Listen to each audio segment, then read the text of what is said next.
ಈ ನೆಲದ ನಮ್ಮ ಬಲಂನಾಡು ಅಂತ ಯಾಕೆ ಹೆಸರು ಬಂತು ಅಂತೇಳಿದ್ರೆ ಬೆಳೆಮಲೆಯವರಿಗೆ ಗೊತ್ತಿರ್ಬೋದು, ಸುಬ್ಬಣ್ಣನಿಗೆ ಗೊತ್ತಿರ್ಬೋದು. ಕದಂಬರ ಕಾಲದಲ್ಲಿ ಇದಕ್ಕೆ ನಮ್ಮ ಸೋಮವಾರಪೇಟೆ ತಾಲೂಕಿಂದ ಹಿಡಿದು ಬೇಲೂರಿನ ಈ ಅರ್ಧ ಭಾಗ ಈ ಪ್ರದೇಶ ಇತ್ತಲ್ಲ, ಇದೆಲ್ಲ ಬಲಂನಾಡು ಅಂತ ಕರೀತಾ ಇದ್ರು. ಐಗೂರು ಪಾಳೆಗಾರರಲ್ಲೂ ಅದೇ ಹೆಸರಿತ್ತು.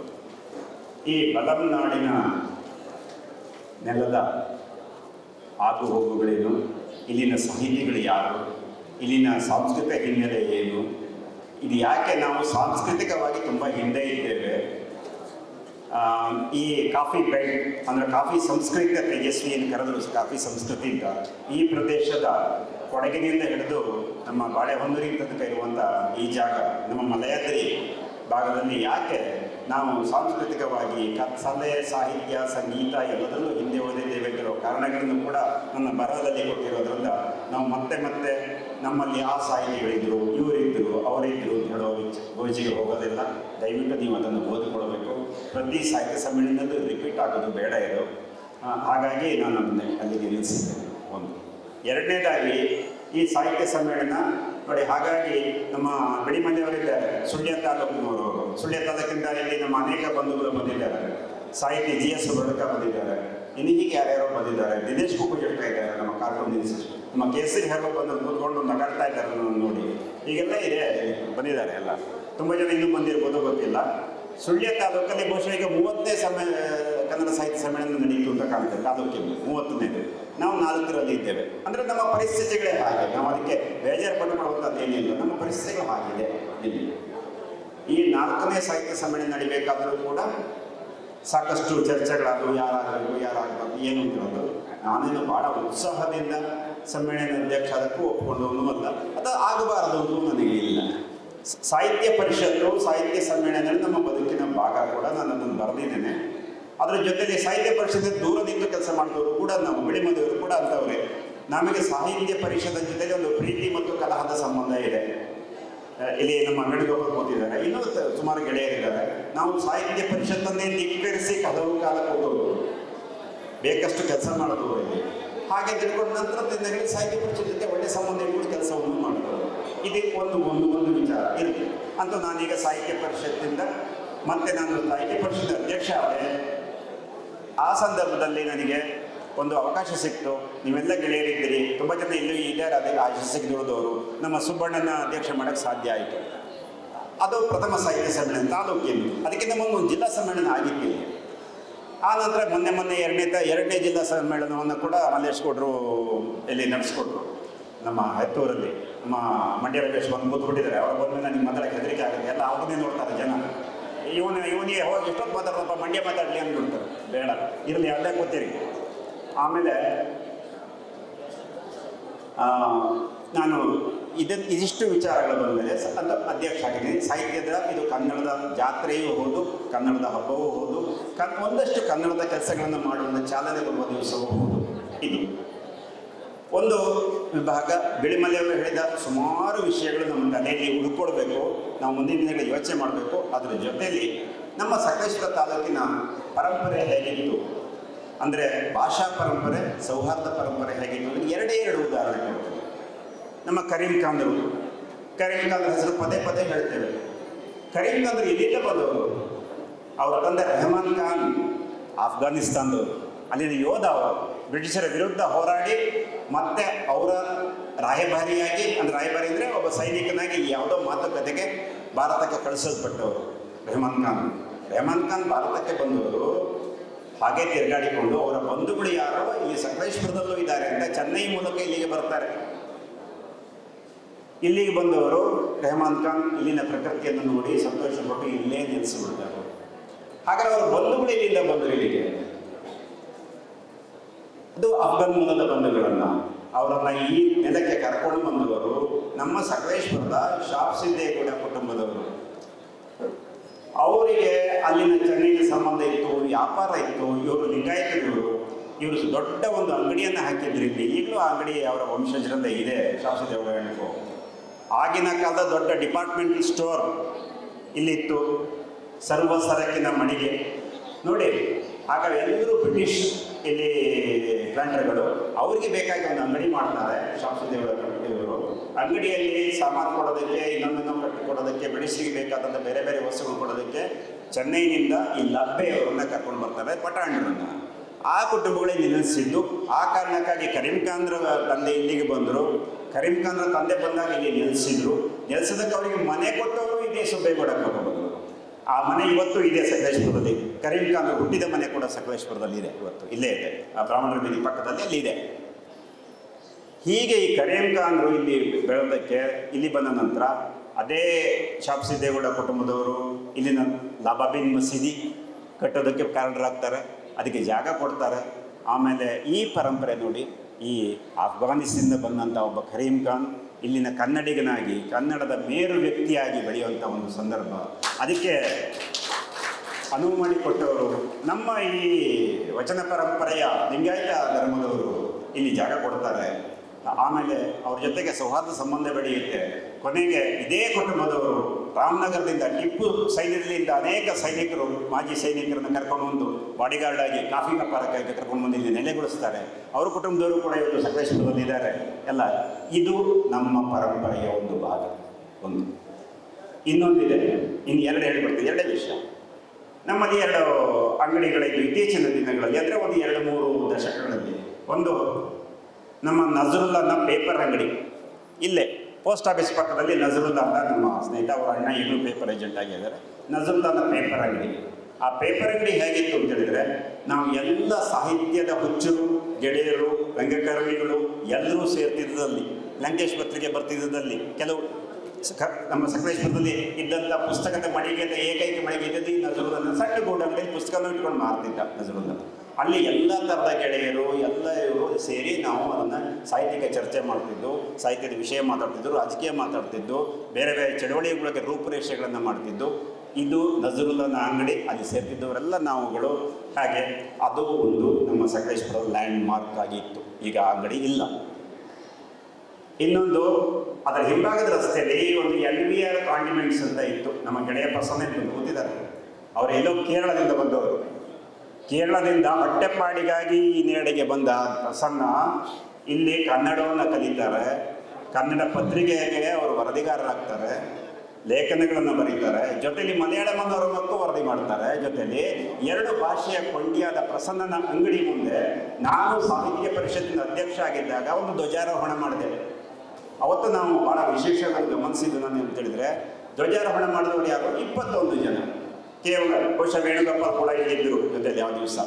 ಆ 21 ಜನರಲ್ಲಿ ಮನೆ ಮಾತು ಕನ್ನಡ ಇದ್ದವರು ನಾನು ಸೇರಿದಂತೆ ಇಬ್ಬರು ಮಾತ್ರ ಕನ್ನಡ ಮಾತಾಡೋರು, ಮನೆ ಮಾತಿದ್ದವರು. ಬಾಕಿ 19 ಜನ ತೆಲುಗರು, ತಮಿಳರು, ಮಲಯಾಳಿಗಳು, ಉರ್ದು ಮಾತಾಡೋರು, ಆಮೇಲೆ ಕೊಂಕಣಿ ಮಾತಾಡೋರು, ಲಂಬಾಣಿ ಭಾಷೆಯವರು. ಇಷ್ಟು ಜನ ಸೇರಿ 21 ಜನ ಸೇರಿ ಕನ್ನಡ ಬಾವುಟನ್ನು ನಾವು ಹಾರಿಸಿದ್ವಲ್ಲ, ಇದು ಸಕಲೇಶ್ಪುರದ ನೆಲ. ಆದರೆ ಇದನ್ನು ನಾವು ಉಳಿಸಿಕೊಡೋಕ್ಕೆ ಸಾಧ್ಯ ಆಗಬೇಕು ಅಂತಾದರೆ ಮುಂದಿನ ದಿನಗಳಲ್ಲಿ ಬಿಳಿಮಲೆಯವರ ಮಾತು ನಾವು ಕೇಳಬೇಕು. ಅದನ್ನು ಕೇಳಿ ನಾವು ಅರ್ಥ ಮಾಡಿಕೊಂಡು ನಾವು ಕಾರ್ಯೋನ್ಮುಖರಾಗದೆ ಹೋದಿದ್ರೆ ಈ ಪರಂಪರೆ ಖಂಡಿತವಾಗಿಯೂ ನಾಶ ಆಗಿ ಹೋಗುತ್ತೆ. ಇದು ಎಚ್ಚರಿಕೆ ಗಂಟೆ ಅವರು ಹೇಳಿದ್ದಾರೆ, ನಾವು ಅರ್ಥ ಮಾಡಿಕೊಳ್ಬೇಕು. ಇದು ಒಂದು ಭಾಗ ಆಯಿತು. ಎರಡನೇದು ನಮ್ಮ ಪರಿಸರದ ಪ್ರಶ್ನೆ. ಪರಿಸರದ ಬಗ್ಗೆ ನಾವು ಭಾಳ ದೀರ್ಘವಾಗಿ ಸೆಮಿನಾರ್ಗಳ ಮೇಲೆ ಮಾಡ್ತಾನೇ ಇದ್ದೇವೆ. ಸಕಲೇಶ್ಪುರದಲ್ಲಂತೂ ಆನೆ ಸಮಸ್ಯೆಯಿಂದಾಗಿ ಹಲವಾರು ಸಭೆಗಳಲ್ಲಿ ನಾನು ಭಾಗವಹಿಸಿದ್ದೇನೆ, ಮಾತಾಡಿದ್ದೇನೆ. ಆಮೇಲೆ ನಮ್ಮ ಎತ್ತಿನೊಳೆ ಇದರ ಸಮಸ್ಯೆಗಳು, ಅಭಿವೃದ್ಧಿಯಿಂದ ಆದಂಥ ತೊಂದರೆಗಳು, ಇದ್ರ ಬಗ್ಗೆ ಬೇಕಷ್ಟು ನಾವು ಚರ್ಚೆ ಮಾಡಿದ್ದೇವೆ. ಏನು ಚರ್ಚೆ ಮಾಡಿದರೂ ಕೂಡ ಸರ್ಕಾರಗಳು, ನಾನು ಯಾವುದೇ ಸರ್ಕಾರ, ಒಂದು ಸರ್ಕಾರ ಹೇಳೋದು, ಸರ್ಕಾರಗಳು ಅಂತ ಹೇಳ್ತೇನೆ. ಯಾವುದೇ ಸರ್ಕಾರ ಕೂಡ ಯಾವತ್ತೂ ದೊಡ್ಡ ಪ್ರಾಜೆಕ್ಟ್ಗಳಿಗೆ ಬಂಡವಾಳಶಾಹಿಗಳ ಪರವಾಗಿಯೇ ಕೆಲಸ ಮಾಡುತ್ತೆ. ನಮ್ಮ ಜನಸಾಮಾನ್ಯರ ಸಮಸ್ಯೆಗಳಿಗೆ ಖಂಡಿತವಾಗಿಯೂ ಕಿವಿ ಕೊಡೋದಿಲ್ಲ. ಕೊಡಬೇಕಾದ್ರೆ ಆ ಶಕ್ತಿ ದೊಡ್ಡದಾಗಬೇಕು. ಇದು ನಾವು ಅನುಭವಿಸಿ ನೋಡಿದ್ದೇವೆ. ಎತ್ತಿನೊಳೆ ಪ್ರಾಜೆಕ್ಟಲ್ಲೂ ನೋಡಿದ್ದೇವೆ, ಗುಂಡಿಯ ಪ್ರಾಜೆಕ್ಟಲ್ಲೂ ನೋಡಿದ್ದೇವೆ, ಎಲ್ಲ ಪ್ರಾಜೆಕ್ಟಲ್ಲೂ ನೋಡಿದ್ದೇವೆ. ಹಾಗಾಗಿ ಇದನ್ನು ಮತ್ತೆ ನಾವು ಮಾತಾಡೋದು ಯಾಕೆಂದರೆ ಈ ಕಾರಣಕ್ಕಾಗಿ. ಇದ್ರ ಬಗ್ಗೆ ಇವತ್ತು ವಿಚಾರಗೋಷ್ಠಿ ಚರ್ಚೆ ಇರಿದ್ರೆ ನಾನು ಮತ್ತೆ ಮಾತಾಡೋದಿಲ್ಲ. ಆದರೆ ನಾವು ಒಂದು ಯೋಚನೆ ಮಾಡಬೇಕು. ಈ ಪರಿಸರದ ಹೋರಾಟಗಳಿಗೆ ನಾವು ಬಲ ಬರಬೇಕಾದ್ರೆ ಎತ್ತಿನೊಳೆ ಹೋರಾಟವನ್ನು ಚೆನ್ನಾಗಿ ಗಮನಿಸಿದ್ದೀವಿ. ಹಳ್ಳಿಗೆ ಹೋದಾಗ ಈಗಲೂ ಕೂಡ ಪರಿಸರವಾದಿಗಳನ್ನು ಹೊರಗಿನವರು ಟ್ರೀಟ್ ಮಾಡ್ತಾರೆ. ಅದಕ್ಕೆ ಕಾರಣವೂ ಇದೆ. ನಮ್ಮ ಪರಿಸರ ಪ್ರಜ್ಞೆಯ ಭಾಗವಾಗಿ ನಾವು ಬೇರೆ ಎಲ್ಲ ವಿಚಾರಗಳನ್ನು ತಗೊಂಡುಕೊಂಡು ಹೋಗದೆ ಹೋದರೆ ಪರಿಸರ ಥರದ್ದು ಯಾವುದೋ ಒಂದು ಬಹಳ ಒಂದು ಪವಿತ್ರವಾದ ವಿಷಯ, ಯಾವುದೋ ಒಂದು ನಿಗೂಢವಾದ ವಿಷಯ ಅಂತ ಅದನ್ನೇ ಒಂದನ್ನೇ ಇಟ್ಕೊಂಡು ಹೋದರೆ ಈ ಸಮಸ್ಯೆ ಖಂಡಿತ ಬರುತ್ತೆ. ನಾವು ಪರಿಸರದ ಬಗ್ಗೆ ಯೋಚನೆ ಮಾಡಬೇಕಾದ್ರೆ ಬಹಳಷ್ಟು ಯೋಚನೆ ಮಾಡಬೇಕು. ಈ ಪರಿಸರ ಅಂದರೆ ಏನು? ಇದೊಂದು ಜೀವ ಸಂಕುಲ ಅಲ್ವಾ? ಭೂಮಿಗೆ ತೇಜಸ್ವಿ ಮತ್ತೆ ಮತ್ತೆ ನೆನಪಾಗೋದು ಇದಕ್ಕಾಗಿ, ಭೂಮಿ ಹಾಳಾಯಿತು, ನೀರು ಹಾಳಾಯಿತು ಅಂತೀವಿ. ನೀರಿಗೂ ಭೂಮಿಗೆ ಏನ್ರಿ ಹಾಳಾಗೋದು? ಅದು ಹಾಳಾದ್ರೆ ಅದು ಒಳ್ಳೇದಾದ್ರೆ ಅದಕ್ಕೆ ಏನು ಆಗೋದಿಲ್ಲ. ಹಾಳಾಗೋದು ನಾವು ಕಂಡ್ರಿ. ನೀರು ಹಾಳಾಯ್ತು ಅಂದ್ರೆ ನಾವು ಹಾಳಾಗೋದು, ಭೂಮಿ ಹಾಳಾಯ್ತು ಅಂದ್ರೆ ನಾವು ಹಾಳಾಗೋದು. ಮದೇಶ್ಗೌಡ್ರಿಗೆ ಹೇಳಿದ್ರು, ಮಣ್ಣು ಬಾಯಿಗೆ ಹಾಕಿ ತಿನ್ಬೋದಾಗಿತ್ತು, ಈಗ ಇದಾಗಲ್ಲ ಅಂತ.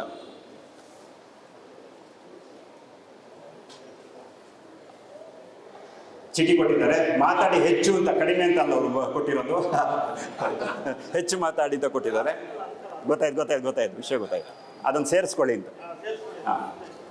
ಆಮೇಲೆ ಪರಿಸರದ ವಿಚಾರ ಮಾತಾಡುವಾಗ ಪರಿಸರ ಅಂದರೆ ನಾವು ಅಂದರೆ ಮನುಷ್ಯರು. ನಾವು ಮನುಷ್ಯರು, ಎಲ್ಲ ಪ್ರಾಣಿಗಳು ನಮ್ಮ ಸಹಜೀವಿಗಳು. ಈ ಭೂಮಿಯನ್ನು ಹಾಳು ಮಾಡಿದ್ದು ನಾವು ಮಾತ್ರ. ಯಾವ ಪ್ರಾಣಿನೂ ಈ ಭೂಮಿನ ಹಾಳು ಮಾಡಿಲ್ಲ, ಅದು ನಮ್ಗೆ ಅರ್ಥ ಆಗಬೇಕು. ಯಾವ ಪ್ರಾಣಿನೂ ಹಾಳು ಮಾಡಿಲ್ಲ, ಮನುಷ್ಯರು ಮಾತ್ರ ಭೂಮಿನ ಹಾಳು ಮಾಡಿರೋದು ಅಥವಾ ಎಲ್ಲ ಪರಿಸರವನ್ನು ಹಾಳು ಮಾಡಿರೋದು. ಹಾಗಿದ್ದಾಗ ನಾವು ಪರಿಸರದ ಬಗ್ಗೆ ಮಾತಾಡುವಾಗ ನಮ್ಮ ಸಹಜೀವಿಯು, ನಮ್ಮ ಜೊತೆಲಿರುವ ಇನ್ನೊಬ್ಬ ಮನುಷ್ಯನು ನಮ್ಮ ಪರಿಸರದ ಭಾಗ ಅಂತ ಯೋಚನೆ ಮಾಡಬೇಕು. ಯಾಕೆ ಮಾಡ್ತಾ ಇಲ್ಲ? ಇದು ಬಹಳ ದುಃಖದ ವಿಚಾರ. ಪರಿಸರ ಅಂದಾಗ ನಾವು ಗಿಡ ಮರ ಹುಸಿ ಅಂತೀವಿ. ನಮ್ಮ ಪಕ್ಕದ ಒಂದು ಮನುಷ್ಯ, ನಾವು ಮಧ್ಯಾಹ್ನ ಇಲ್ಲಿ ಸುಖ ಭೋಜನ ಮಾಡ್ತಾ ಇರುವ ಸಮಯದಲ್ಲಿ ನಮ್ಮ ಪಕ್ಕದ ಒಬ್ಬ ಸಹಜೀವಿಯನ್ನು ಮಲದ ಗುಂಡಿಗೆ ಇಳಿಸ್ತಾ ಇರ್ತೇವೆ ನಾವು. ಇದನ್ನು ಯೋಚನೆ ಮಾಡಬೇಕು. ನಾನು ಅನ್ನ ತಿಂತಾ ಇರುವಾಗ ಅವನು ಮಲದ ಗುಂಡಿಯೊಳಗೆ ಇಳಿತಾ ಇದ್ದಾನೆ, ನನ್ನ ಒಬ್ಬ ಸಹಜೀವಿ ಅಂತ ನನಗೆ ಅರ್ಥ ಆಗದೆ ಹೋದರೆ ನಾನು ಸಾಹಿತಿ ಆಗಿದ್ದು ವೇಸ್ಟ್. ನನಗೆ ಪಂಚೇಂದ್ರಿಯಗಳು ಇಲ್ಲ ಅಂತ ಹೇಳ್ಕೊಳ್ಬೇಕು ನಾನು. ಇದನ್ನು ನಾವು ಅರ್ಥ ಮಾಡಿಕೊಡ್ಬೇಕು. ನಮ್ಮ ಒಂದು ಸಹೋದರಿಗೆ ಎಲ್ಲೋ ಒಂದು ಕಡೆ ಅತ್ಯಾಚಾರ ನಡೀತಾ ಇರುತ್ತೆ ಅಂತಂದರೆ, ಆ ಟೈಮಲ್ಲಿ ನಾನು ನನ್ನ ಹೆಂಡತಿ ಕರ್ಕೊಂಡು ಸಿನಿಮಾಗೆ ಹೋಗಿ ನೋಡ್ತಾ ಕೂತಿದ್ದೀನಿ ಅಂತಂದರೆ ನಾನೊಬ್ಬ ಅಯೋಗ್ಯ ಮನುಷ್ಯ ಅಲ್ಲ. ನಾನು ಅಂದರೆ ನಾನೇನು ಹೋಗಿ ಅದನ್ನು ಬಿಡಿಸೋಕ್ಕಾಗಲ್ಲ. ಆದರೆ ಅದರ ಬಗ್ಗೆ ಪ್ರತಿಭಟನೆಯ ಒಂದು ಧ್ವನಿಯನ್ನಾದರೂ ಎತ್ತಬೇಕು. ಅಟ್ಲೀಸ್ಟ್ ಅಂತೀವಿ, ಒಂದು ಧ್ವನಿಯನ್ನಾದರೂ ಅದ್ರ ಬಗ್ಗೆ ಎತ್ತಬೇಕು ನಾವು.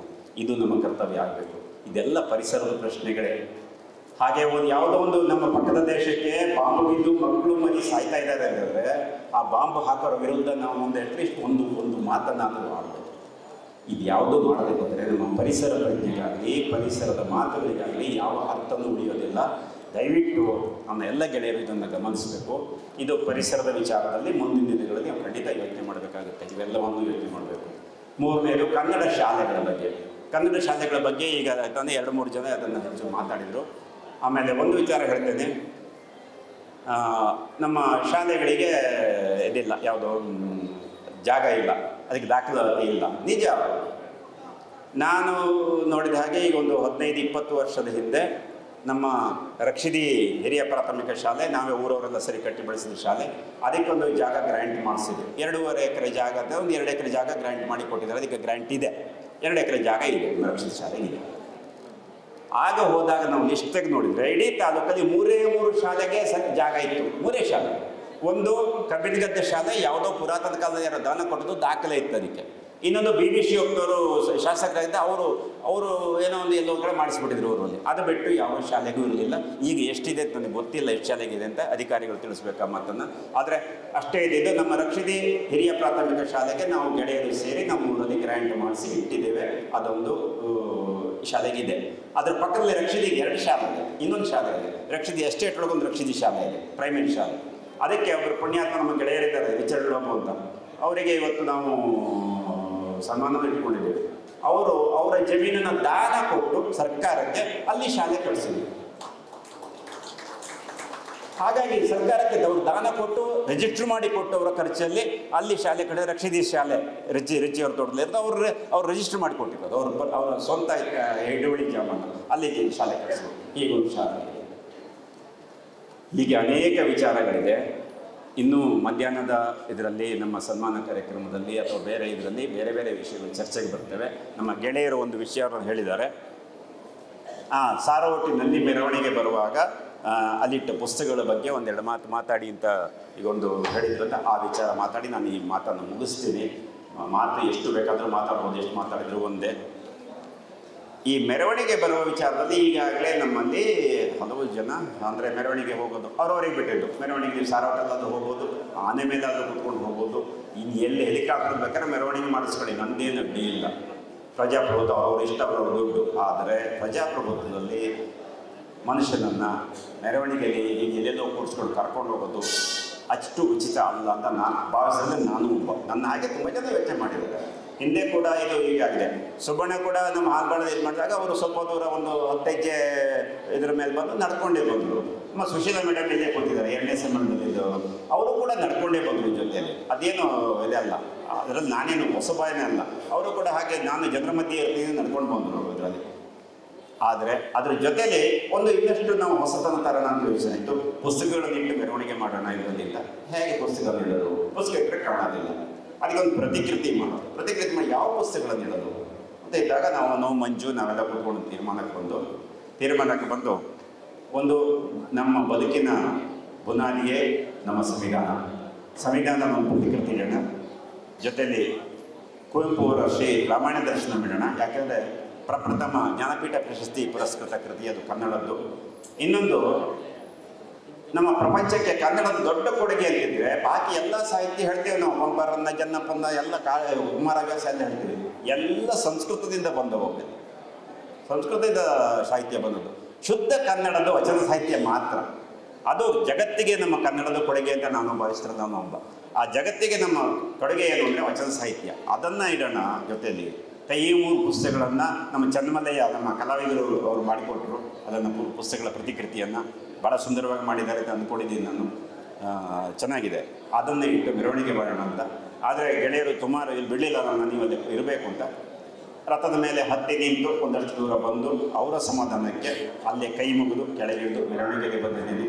ದಯವಿಟ್ಟು ಇದು ನಾವು ಯೋಚನೆ ಮಾಡಬೇಕು. ಮೈಸೂರು ಅರಸರಲ್ಲೇ ಕೂಡ ನೋಡಿ, ದೇವರಾಜ ಅರಸರು ಇಂಥವರಿದ್ದಾಗ ಅರಸರನ್ನು ಮೆರವಣಿಗೆ ಮಾಡೋ ಅಗತ್ಯ ಎಲ್ಲ ನಾಡದೇವಿಯನ್ನು ಮಾಡಿ ಬದಲಾಯಿಸಿದ್ರು. ಇದನ್ನು ನಾವು ಅಳವಡಿಸ್ಕೊಳ್ಬೇಕು. ಇದು ಪ್ರಜಾಪ್ರಭುತ್ವದ ಕಾಲ, ಎಲ್ಲರೂ ಸಮಾನರು.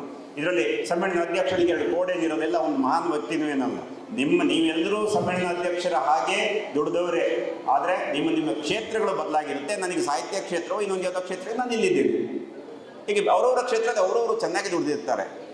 ಒಂದು 40 ವರ್ಷ ಒಬ್ಬ ಕಾರ್ಮಿಕನಾಗಿ ದುಡಿದವನು ಅವನು ಅನರ್ಹ ಅಂತ ಹೇಳೋಕ್ಕಾಗುತ್ತೆ. ಅವನು ನಮ್ಮಷ್ಟೇ ಅರ್ಹ ಯೋಗ್ಯ ಮನುಷ್ಯನಾಗಿರ್ತಾನೆ.